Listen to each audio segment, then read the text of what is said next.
kasih Pak untuk waktunya. Kali ini saya ada tugas dari calon guru penggerak mengenai building question of interview atau pertanyaan baratnya pengambilan keputusan Pak. Dalam hal ini kaitannya dengan pemimpin pembelajaran untuk kepala sekolah. Ada waktu ya Pak untuk waktu silakan. Di sini ada beberapa pertanyaan Mbak mengenai panggilan wawancara. Yang pertama, selama ini bagaimana Bapak dapat mengidentifikasi kasus-kasus yang merupakan dilema etika atau rujukan moral? Ini Pak ya, dilema etika atau rujukan moral itu sebenarnya adalah hanya karena ada dari dua pihak yang memberikan laporan kepada kepala sekolah dan dua-duanya tidak ada yang salah, dua-duanya benar, hanya mungkin agak bertentangan. Kemudian untuk hal-hal semacam ini kepala sekolah yang harus mengambil keputusan. Maka yang jelas saya sebagai kepala sekolah akan mengambil keputusan yang tentu saja diusahakan sejauh mungkin memuaskan keduanya, walaupun tentu saja benar salah itu bergantung kepada yang bersangkutan. Jadi untuk keputusan mungkin kalau diambil itu yang mempertimbangkan dari dua pihak tadi ya Pak. Yang kedua Pak, selama ini bagaimana Bapak menjalankan pengambilan keputusan di sekolah, terutama untuk kasus-kasus di mana ada dua kepentingan yang sama, baik benar atau salah, atau sama-sama mengandung nilai kebajikan Pak? Tapi ini Pak, karena kedua-duanya itu jelas bagus, baik, terutama bagi pembelajaran di sekolah kita sendiri, maka saya selaku kepala sekolah biasanya akan meminta pendapat dari warga sekolah, yang mana dari pendapat dua orang itu, dua kepentingan itu, mana yang harus saya selesaikan lebih dulu. Yang tentu saja yang diselesaikan lebih dulu dengan melihat berbagai macam pertimbangan. Nah biasanya kalau saya seperti ini dalam prakteknya, saya akan meminta pendapat tidak bersama-sama, tapi beberapa orang saya dekati dari hati lewat cerita-cerita dorongan, atau bisa juga resmi tak undang ke ruang kepala sekolah, atau biasanya duduk di luar bareng-bareng. Kira-kira dari dua hal yang bertentangan ini, karena dua-duanya baik, yang mana dulu yang saya pertimbangan untuk diselesaikan lebih dulu. Yang jelas dua-duanya tetap harus diselesaikan, walaupun mungkin dari salah satu pihak merasa tidak puas karena nggak mungkin ada kepuasan hal-hal semacam itu Pak. Berarti menggunakan skala prioritas. Iya, kita juga tanya ke teman-teman bagaimana ini atau ini dan seterusnya. Ya, jelas skala prioritas yang lebih penting yang mana kita lakukan. Untuk selanjutnya, langkah-langkah atau prosedur seperti apa yang biasa Bapak lakukan selama ini? Ya. Nah ini biasanya saya sebelum mau undang atau berbicara dengan teman-teman, usulan yang masuk yang kemudian menjadi dilema ya etika ini, itu saya cari dulu mengapa dari dua pihak ini kok ada saling bertentangan, di mana letak bertentangannya, yang ternyata sebenarnya tidak ada bertentangan, yang ada cuma mintanya didahulukan saja. Kemudian juga yang terlibat dalam usulan-usulan itu yang menjadi dilematika, siapa saja yang dilibatkan. Kemudian fakta-fakta yang relevan kita ambil. Kemudian kalau sudah seperti itu semua, maka kita berkesimpulan, maka berarti ini yang perlu dilaksanakan dulu adalah Walaupun dua-duanya tetap akan saya laksanakan juga. Ya, gitu Mas. Terima kasih. Kemudian Pak, hal-hal apa saja yang selama ini Bapak anggap efektif dalam mengambil keputusan pada kasus-kasus di lingkungan MTK? Ya, gitu. Nah, yang saya anggap langkah-langkah yang efektif itu sebenarnya semuanya efektif semua. Ya, mulai dari apa tadi yang saya katakan, mengenali nilai-nilai yang bertentangan itu, menentukan siapa yang terlibat di dalamnya, kemudian fakta-fakta yang ada, sampai dengan kita lihat, kita nilai benar dan salahnya. Ya tentunya biasanya yang nggak mungkin ada yang salah, semuanya benar. Maka dari situlah kita akan meminta juga pendapat dari beberapa warga sekolah yang tentunya belum tentu semua warga sekolah, karena sesuai dengan dilema etika itu bukan apa. Berarti tergantung kolaborasinya. Kalau seumpama dengan siswa ya kita kolaborasi dengan siswa. Ya. Begitu ya. Oke, untuk yang selanjutnya, hal apa saja yang selama ini merupakan tantangan dalam mengambil keputusan pada kasus-kasus di lima? Terima kasih Mas. Untuk yang merupakan tantangan sebenarnya bukan tantangan, karena semuanya itu memang seperti itu, keadaan yang real yang adanya. Nah, semuanya menjadi tantangan memang. Tapi yang jelas dengan cara bekerja sama dengan semua warga sekolah, semua yang ada tantangan yang ada itu sebenarnya bisa diselesaikan. Misalkan kalau berkaitan dengan pembelajaran, ya saya akan berdiskusi dengan teman-teman yang berkaitan dengan pembelajaran, misalnya kurikulum. Kalau tentang siswa ya dengan kesiswaan, kalau tentang tindakan laku siswa ya dengan guru BK. Begitu Pak. Selanjutnya Pak, apakah Bapak memiliki sebuah tata kelola atau jadwal tertentu dalam sebuah penyelesaian kasus di lingkungan kita? Apakah Bapak langsung menyelesaikan di tempat atau memilih jadwal untuk menyelesaikannya? Bentuk atau prosedur seperti apa yang Bapak jalankan? Ya. Terima kasih Pak.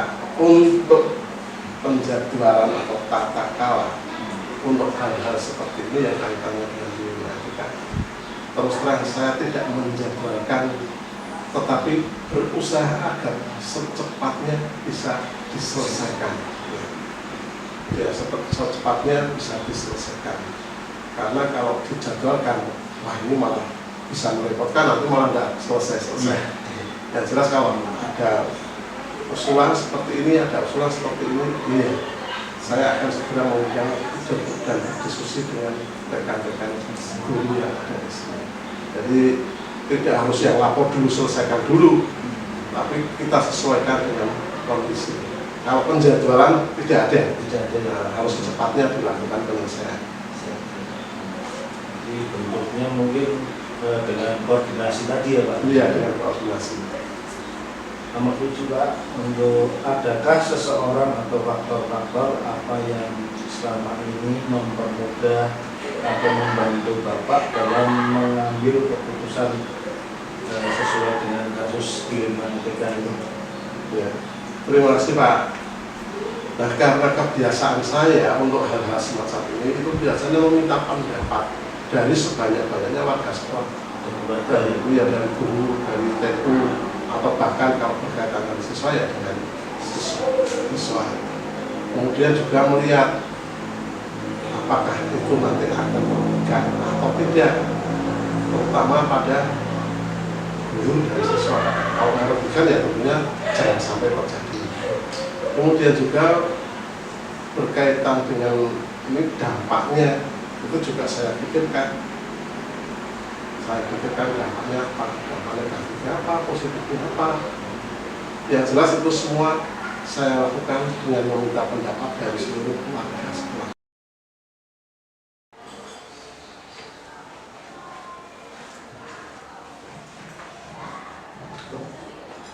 Assalamualaikum Bu. Waalaikumsalam warahmatullahi saya dari Ahmad Guntur Widarto, saya CGP Angkatan 8 dari Kabupaten Pekalongan. Kebetulan saya mendapat tugas itu untuk sedikit mewawancarai teknik kepemimpinan dalam mengambil keputusan itu diantaranya dari kepala sekolah saya sendiri, Sampur. Ini minta bantuan dari Ibu. Sebelumnya mau perkenalan dulu. Halo, saya baik. Terima kasih Mas Kunto. Mas Kunto. Saya Bu Margiati dari Kepala Sekolah SMP Negeri 1 Sragi yang alhamdulillah ditugaskan di sini sejak 1 tahun yang lalu dan insya Allah siap untuk menjawab wawancara dari CGP dari SMP 1 Siwalano. Terima kasih Bu, sedikit perkenalannya, sedikit saja Bu untuk berbincang-bincang mengenai teknik pengambilan keputusan yang mungkin nantinya itu dalam mengambil keputusan itu sedikit ada dilema ya Bu. Mungkin ada antara yang satu pihak merasa seperti ada yang dirugikan atau yang diuntungkan seperti itu. Yang pertama itu selama ini bagaimana itu dapat mengidentifikasi kasus-kasus yang merupakan dilema etika atau kewajiban moral itu. Baik. Yang namanya kasus atau masalah di sebuah institusi sekolah atau satuan pendidikan itu pasti ada. Mau itu sekolah kecil, mau itu sekolah besar, pasti ada nih. Kemudian bagi saya masalah itu bukan merupakan batu sandungan, tapi itu adalah sebuah tantangan bagi kita untuk bagaimana seorang pimpinan ditantang untuk bisa menyelesaikan masalah dengan bijaksana.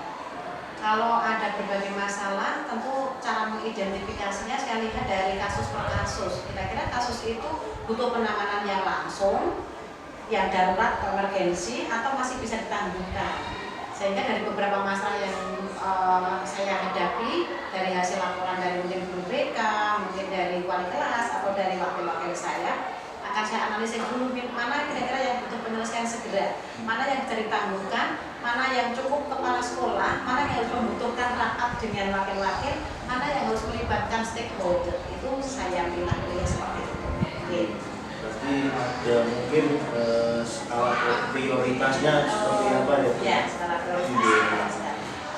Yang kedua itu, selama ini bagaimana Ibu menjalankan pengambilan keputusan di sekolah, terutama untuk kasus-kasus di mana ada dua kepentingan yang sama-sama benar atau sama-sama mengandung nilai kebajikan. Gitu ya. Jadi bukan hitam putih ya? Bukan. Ya, bukan hitam putih ya. Jadi saya harus beri contoh nih. Saya gitu. Ketika ada sebuah masalah yang memang harus saya selesaikan dan itu dua-duanya mengandung nilai kebenaran, ya tentu saja saya akan mengambil mana yang paling banyak mudorotnya yang kita tinggalkan. Gitu. Sebagai contoh misalnya, dana BOS yang dimiliki oleh sekolah itu tidak bisa mengcover semua kegiatan yang ada di sekolah. Tidak semua program sekolah itu bisa didanai dengan menggunakan dana BOS. Nah, pada saat seperti itu, sekolah juga butuh biar sekolahnya maju dan bisa melaksanakan tugas dengan baik seperti itu. Sebagai contoh, sekolah membutuhkan, ini contoh saja misalnya, pagar yang sudah nyaris ambruk, ya, itu tidak ada pendanaan dari dana BOS untuk membuat pagar, gitu kan? Nah, ketika ada masalah seperti itu, apakah tak biarkan aja lah ambruk? Dana BOS tidak bisa mengcover, kan tidak. Saya akan berdiskusi dengan tim penggerak sekolah. Kira-kira ini solusinya bagaimana? Nah, nanti dari tim pengembang usaha akan memberikan masukan-masukan. Kita membuat proposal misalnya ke dinas. Kemudian pastinya kalau dari dinas kan akan diseleksi, Mas. Tidak bisa langsung biar dana gelontorkan, tidak. Dan dari dinas itu semua sudah diseleksi sesuai dengan Kapolri. Belum tentu misalnya pagar ambruk kemudian langsung dapat bantuan, kan tidak. Akhirnya dari hasil diskusi bersama tim pengembangan sekolah, misalnya kita melibatkan komite sekolah, kita matur saja komite sekolah bahwa sekolah tidak bisa mendanai untuk pembangunan pagar yang sudah nyaris ambruk dan membahayakan siswa. Nanti biar komite sekolah itu bersama dengan timnya berembuk begitu. Tentu saja melibatkan pendanaan dari orang tua murid. Itu dilema sebenarnya, kan di satu sisi tidak ingin memberatkan orang tua, di sisi yang lain kami butuh karena itu juga untuk kepentingan para siswa. Yang seperti ini kan saya harus bijaksana, sehingga bagaimana saya matur ke komite agar ketika komite bicara dengan orang tua pun juga bijaksana, tidak memberatkan, tapi juga bisa membantu sekolah untuk mengatasi permasalahan. Itu misalnya seperti itu, Mas. Berarti tetap ada di situ ada unsur kolaborasi ya, Bu? Kolaborasi jelas dengan tim pengembang sekolah, karena saya punya tim dan juga punya komite sekolah. Nggak mungkin kepala sekolah memutuskan masalah sendiri, karena ini menyangkut hajat orang banyak seperti itu. Itu yang selanjutnya langkah-langkah atau prosedur seperti apa yang biasa Ibu lakukan selama ini? Tadi sama yang saya contohkan tadi, ya langkah-langkahnya analisis dulu. Kita identifikasi dari permasalahan, mana yang membutuhkan skala prioritas, mana yang emergensi, mana yang bisa ditangguhkan. Kalau sudah, kita akan melakukan koordinasi dengan yang terkait. Kalau masalahnya berhubungan dengan kesiswaan, saya akan melibatkan tim kesiswaan yang di situ terdiri atas kesiswaan, bakal kesiswaan ditambah dengan pembina OSIS. Kalau masalahnya itu berhubungan dengan kurikulum atau dengan kegiatan belajar mengajar, saya akan melibatkan tim yang berhubungan dengan tim kurikulum. Kita kan punya tim pengembang kurikulum yang kaitannya dengan itu. Kalau itu hubungannya dengan Sarpras, saya akan melibatkan tim Sarpras. Kita semua punya tim, Mas. Jadi dari hasil diskusi itu nanti masukan-masukan dari teman-teman tim itu akan menjadi bagian pertimbangan saya.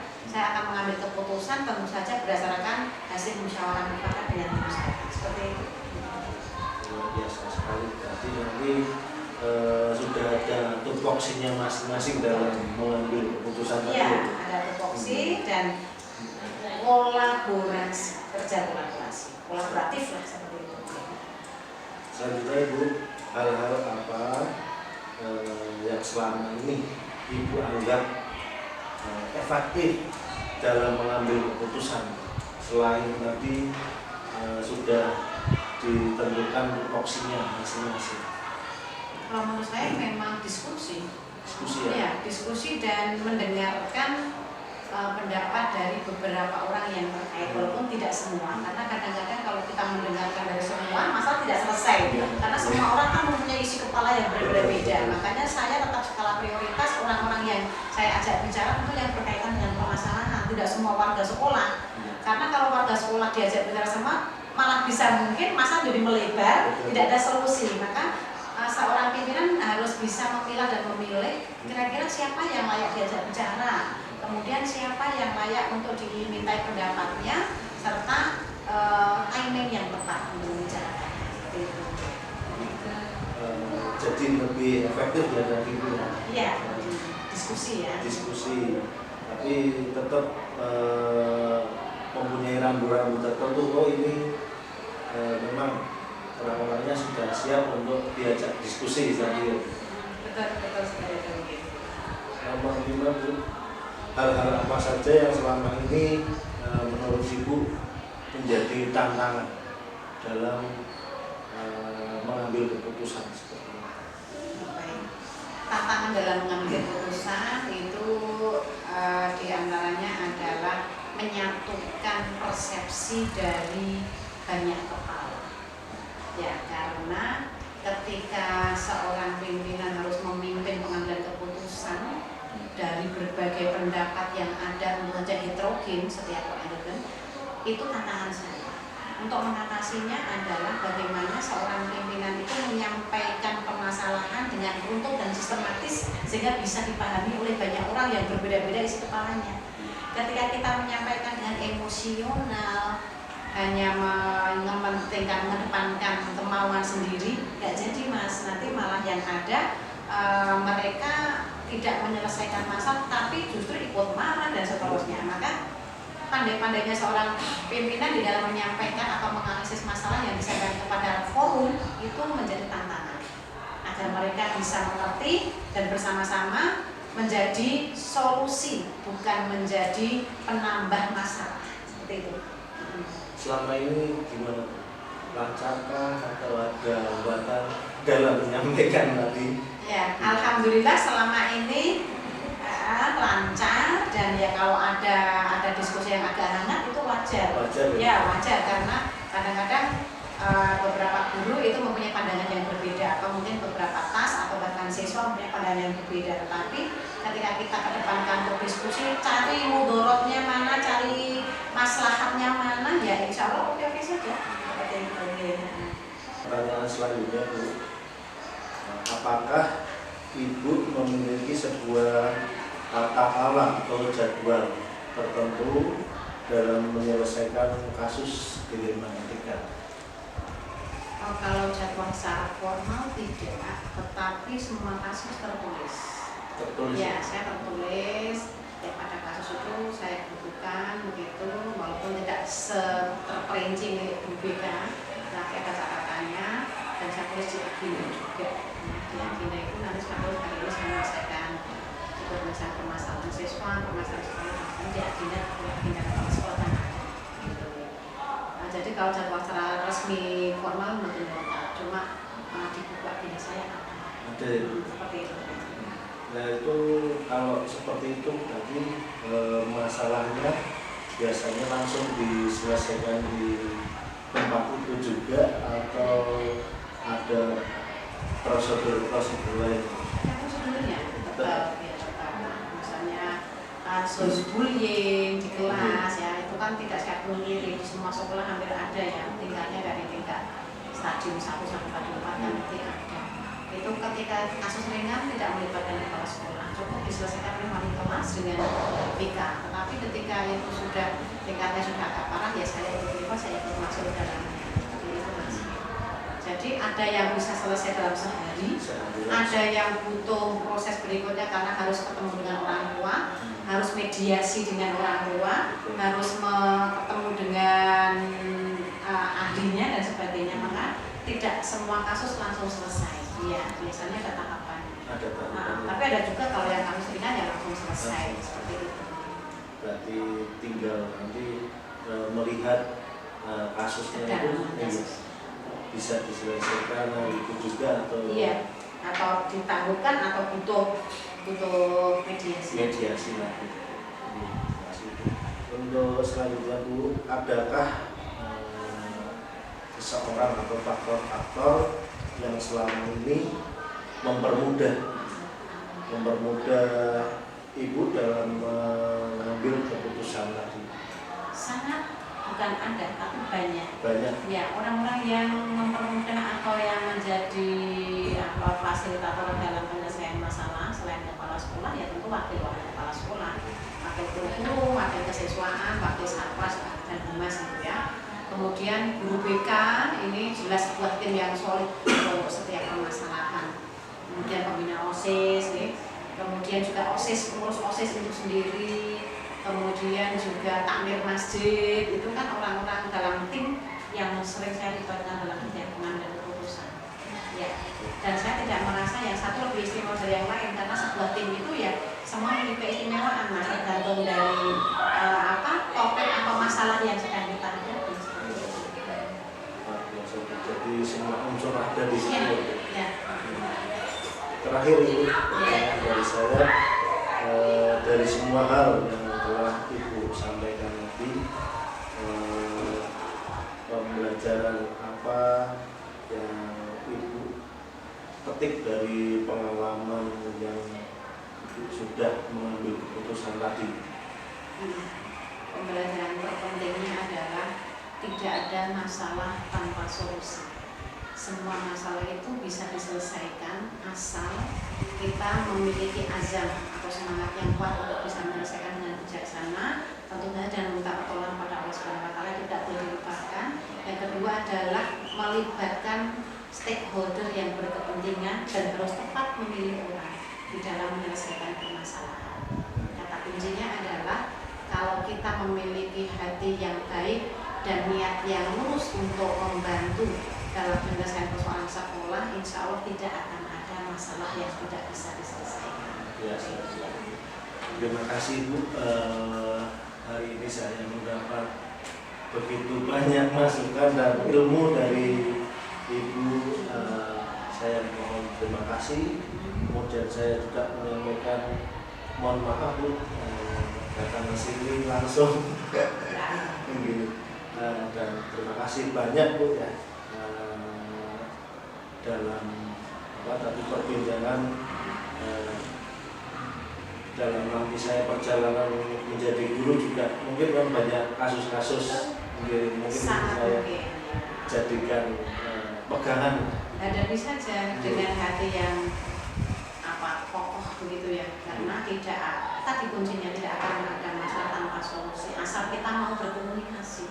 Yang kuncinya adalah berkomunikasi, berkolaborasi dan jalin pertemanan dengan sebanyak mungkin orang. Ya, jalin nilai satu musuh itu terlalu banyak, 1000 teman itu kurang. Nah itu ya, jadi kalau kita menjalin banyak pertemanan, insya Allah semua akan banyak yang mengalami. Walaupun kalau kita menurut semua orang itu harus suka dengan kita, itu tidak akan selesai, tidak mungkin. Pasti orang kan ada yang ya tetap ada yang kurang serap dan sebagainya, tidak ada masalah. Yang penting kita mau optimalisasi bagaimana kita menjadi baik kepada semua orang, tak pandang bulu, dan tidak perlu dan tidak butuh apresiasi atau pujian orang, karena yang kita lakukan adalah semata-mata kenalillah seperti itu. Sama-sama Mas, sukses untuk panjenengan. Semoga jadi guru berdedikasi yang bisa membawa anak-anak menuju akhlak yang itu yang paling penting. Terima kasih Bu. Sama-sama. Assalamualaikum warahmatullahi wabarakatuh. Assalamualaikum warahmatullahi wabarakatuh. Diwujud di jasa wonten niki. Nggih. Untuk seluruh Nggih.